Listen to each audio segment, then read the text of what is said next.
Hello' guys, মই আজি আপোনালোকলৈ এটা নতুন কৌতিক মাছৰ কাহিনী লৈ আহিছোঁ। যদি আপোনালোকে ভিডিঅ'টো চাই ভাল পায় তেনেহ'লে কমেণ্ট কৰি জনাব।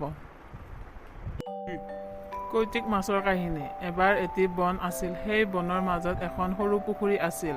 পুখুৰীটোৰ ওচৰত বহুত চৰাই আৰু জন্তুবোৰ বাস কৰিছিল।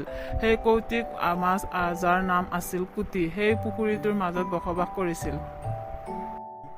এদিন কুটিয়ে ভাবিলে যে সি পূৰ্বপুৰুষৰ দৰে সাহসী হ'ব লাগিব। সি পুখুৰীৰ পৰা ওলাই যাব বুলি ভাবিলে, কিন্তু সেয়া সহজ কাম নহ'ব বুলি কুটিয়ে জানিছিল। তথাপি কুটি সাহসিকতাৰে বনখনৰ অন্য প্ৰাণীবোৰৰ লগত কথা পাতে আৰু অন্যান্য জীৱ-জন্তুবোৰৰ লগতো কথা বতৰা পাতে। কুটিয়ে প্ৰাণীৰ পৰা ওলাই সৰু ছাগলী, বৰ ডাঙৰ হাতী আৰু চোকাবোৰৰ লগত কথা পাতিলে। সেইবোৰে কুটিক সহায় কৰিলে আৰু সি বনৰ ভিতৰত এক নতুন জীৱন আৰম্ভ কৰিলে। সকলোৱে কুটিৰ সাহসৰ প্ৰশংসা কৰিলে আৰু সি বনৰে এক প্ৰতিনিধি হৈ পৰিল।